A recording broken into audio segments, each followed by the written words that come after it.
want to thank Ellie for inviting me over to speak. And the truth of the matter is, I had something to talk about, and I changed it just as soon as I got here, because I said, what we really want is a positive message, right? Everybody's right now kind of feeling bad. We lost the election and all that good stuff. We didn't lose the election.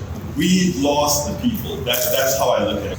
Most Americans are progressive.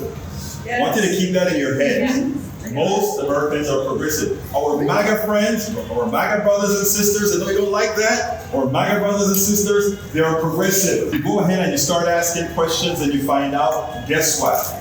These people are just like me. I know it's hard for us to accept that, but I try to talk to just about everybody. And when I get folks singularly separated from their group, the one thing I realize is that all of us basically, except for certain key issues, we pretty much think alike. I was on the radio talking about Donald Trump for a long time, right? And I also spoke a whole lot about how big this election was going to be. And guess what else I said? We are going to win this election big. Democrats are going to win this election big. I made bets on it. I betted on winning this election big. And the truth of the matter is, the problem that I had is I completely misunderstood what the population really looked like. I live in Kingwood. First of all, I'm looking at this place in Kingwood, right? This looks like America. We have all kind of folk in here. All kind of folk in here, right? But I want to say something to my white brothers and sisters, first of all. This is important. How the hell do you do it in Kingwood? How do you do it in Kingwood? That means you are special. To go against peer pressure, living in a place like Kingwood, you guys around here are special folks. That's the first thing I want to say. I want to put out there. Because it is not easy being able to say, I want to jump on the bandwagon that is more comfortable for me to jump on. And I'm looking around, and he didn't do it. I want to tell you a little story. My daughter had 2 strokes in the last 3 or 4 years. It was difficult. It was the worst time of my life. The last 5 years were horrendous. Taking care of her and bringing her back, all that good stuff. Then, this is the first Christmas that we could sit down. We normally have a whole bunch of folks over for Christmas. This time we had 9 people. 9 people over for Christmas. It was 4.5 immigrants and 3.5 Americans. I figured by now you can figure that Ashley is a half. You're the half. But it's interesting because we started talking and politics came up. Of course, Trump had already won. And I'm talking to my Jamaican brother, my Panamanian brother, and all these other folks. And we were talking politics, and Ashley out of the blue, she kind of says things out of the blue a lot sometimes, Go, Ashley. And she says, I don't know why you immigrants have so much faith in America. And then I looked at her and she repeated it again. Why do you all have so much faith in America? She's a millennial. We're all grown. She's a millennial. So I looked at Norman, my buddy from Jamaica, and I said, she doesn't get it. We came over here based on what America said it is. She knows, or what it is supposed to be. She knows. She's lived America her entire life. So I came back and I said to her, let me tell you one thing though. Those of us who came over here from Panama, Jamaica, Costa Rica, or wherever we came from, we came over here knowing that it wasn't going to be easy, and whatever it is, we were kind of like stuck here, And therefore, for us, it's not about just throwing our hands up in the air. It's actually about making America live up to who America says it is. Make sure it lives up to who America says. What does that really mean? That means actively participating in the American dream. That's what it means. It means never giving up. My daughter was right in her belief, but she was wrong in moving forward. You have to stay in the game. And that's what we do. More so, a lot of us come over here and get it done. Why did Kamala Harris lose? Why do you think she lost? What else? She had three things against her: black, woman, and progressive. Right. Okay. That one. Remember a woman called Hillary Clinton? Yes. Remember a guy called Barack Obama? Yeah. Okay. Let me tell you a little story. I remember when Barack just came out, and Barack went to all the universities in Texas. TSO, that's what it used to be called, Texas State University. Remember, it wasn't called what it is now. University of Texas and all these universities. And all these folks from Kingwood, the kids came home and they brought Obama's book and they talked about this guy named Obama, this black dude named Obama. They brought him, and in Kingwood, I started going to all these people's homes in Kingwood. I was first a Hillary Clinton supporter before I was a Barack Obama supporter. I never thought Barack Obama had a chance in hell. Okay? I was a Hillary Clinton supporter. And I remember after Brother Clinton said something that pissed me off, I get in the dawn to Obama. But then, in Kingwood, you had all these Republicans in Kingwood having parties for Obama. Yes. And I went to a lot of Republican homes having parties for Kingwood. And I remember going home to my wife one time and I said, this stuff scares me. This can't last. How can this guy in Republican land be doing the way he's doing?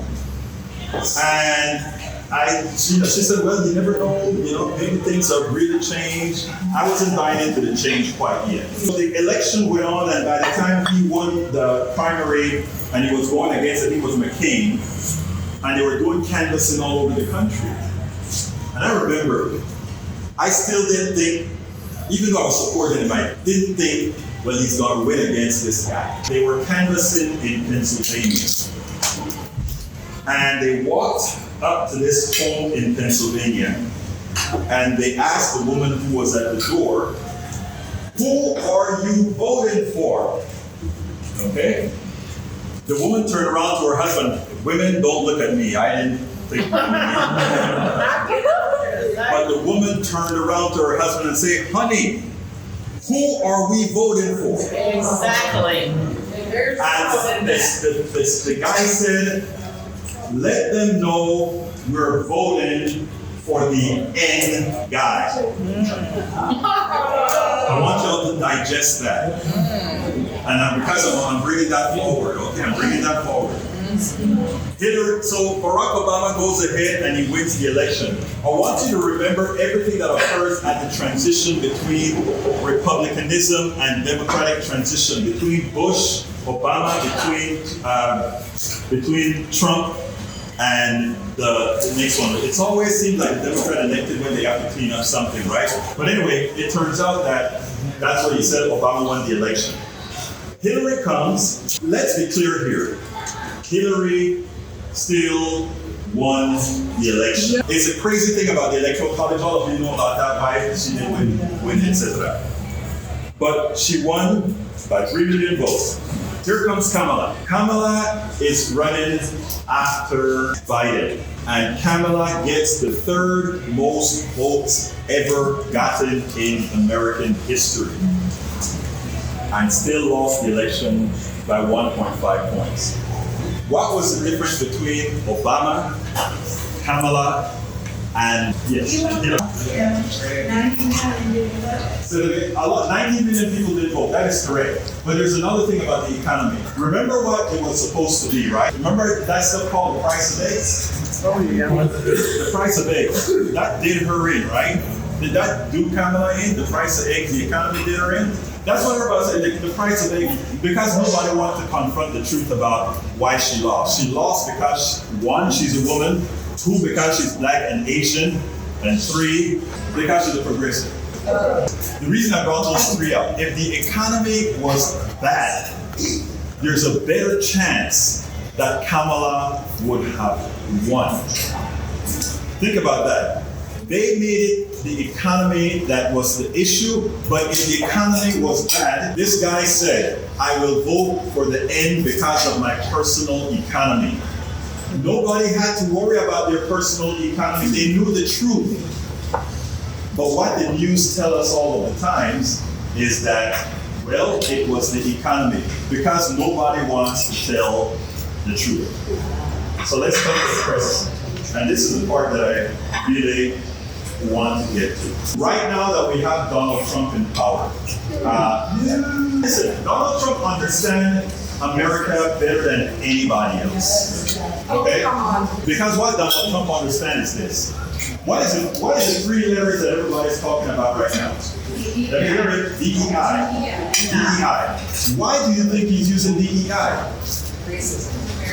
But the thing about it is, it's not, he's using DEI not for the racists. He's using DEI for those people that are scared. Right. Okay? DEI is not for the racists.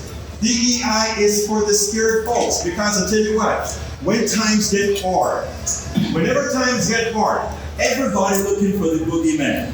And if I am the one losing the job, I want to find that boogeyman. And the boogeyman can be the Mexican, the black man, the boogeyman can be anything. So what it's trying to do is put white people in fear. They want you to be fearful. They want you to look at me and say, oh my God, that big black dude, I am scared of him. That's what they want to do. When I come to you guys now, that is where all of you come in.